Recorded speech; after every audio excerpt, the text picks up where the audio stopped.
প্রতিটি রাস্তায় প্রতিটি জানালায় হাসি মুখে আনন্দ ধারা। তুমি চেয়ে আছো তাই আমি পথে হেঁটে যাই, হেঁটে হেঁটে বহুদূর বহুদূর যেতে চাই। তুমি চেয়ে আছো তাই আমি পথে হেঁটে যাই, হেঁটে হেঁটে বহুদূর বহুদূর যেতে চাই। প্রত্যেকটা পারফর্মার অনেক সময় নিয়ে তাদের চরিত্রগুলোকে বের করে নিয়ে আসছেন।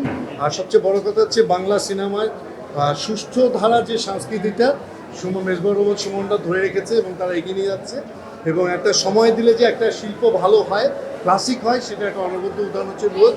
আমাদের সবার শিল্প সংস্কৃতিকে আমরা একটু সময় দিয়ে, বুদ্ধি দিয়ে এবং আমরা একটু যত্ন নিয়ে এগিয়ে নিয়ে যাবো। ট্রেডিশনাল আমাদের গ্রামের যে ফোক টিউনের গানগুলো, এগুলোকে বের করে নিয়ে আসা উচিত। আর মেজবাহ রহমান সুমনের গানের ব্যাপারে হচ্ছে গিয়ে সবচেয়ে মজার জিনিস হচ্ছে ও সবসময় ফোক গানগুলি বা লোকাল যে গানগুলোকে আমাদের ট্রেডিশনাল, ওগুলোকে বের করে নিয়ে আসা উচিত। একটা ছবি এইটুকুই বলা যায় অদ্ভুত সুন্দর ছবি, যেটা কোন জায়গা থেকে চোখ নড়াবে। আপনার প্রত্যেকটা ফ্রেম দেখার মতো পেন্টিংস, প্রত্যেকের অভিনয়ের প্রত্যেকটা অংশ অনেক অনেক বেশি ন্যাচারাল। আর প্রভা যেরকম বললো যে আমি মনে করি সবাইকেই যে এই ধরনের ছবি আপনারা সিনেমা হলে এসে দেখেন। যদি সিনেমার পুরো গল্পটা দেখতে মনে না চায়, প্রত্যেকটা ছবি দেখেন, ফ্রেম দেখেন, সংলাপ দেখেন। মানে আমি এইটা মানে ভাষায় বলতে পারবো না। আমি সুমনকেও যেরকম বলেছি যে ওর আগের ছবি অনেক বেশি পপুলার, অনেক বেশি মানুষ হয়তো দেখেছে, এইটাও দেখবে, কিন্তু এইটা ওই ছবির তুলনায় অনেক অনেক গুণে আমার কাছে মনে হয়েছে যে অনেক গুণে ভালো ছবি। এরকম ছবি আসলে অন্য দেশে দেখানো উচিত, যে আমাদের দেশে কি ধরনের ভালো কাজ হয়। যারা যদি এটা টেলিভিশনে কোথাও দেখান, তাহলে যারা দেখছেন তাদের বলবো এই ছবিটা দয়া করে সিনেমা হলে এসে দেখুন। আমার কাছে রোহিত খুবই ভালো লেগেছে।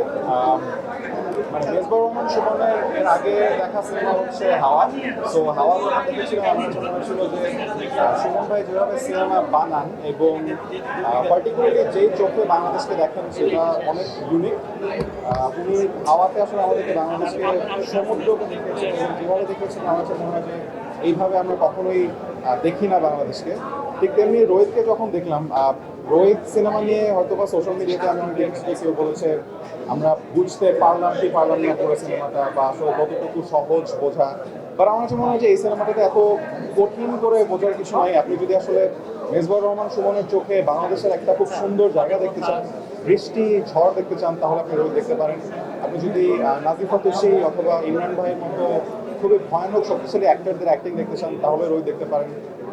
অথবা জাস্ট খুব সুন্দর একটা পিওর ভালোবাসার গল্প দেখতে চান, তাহলে আপনি দেখতে পারেন। সো আমি আসলে একদম ফার্স্ট টু লাস্ট প্রতিটা ফ্রেম খুবই এনজয় করেছি।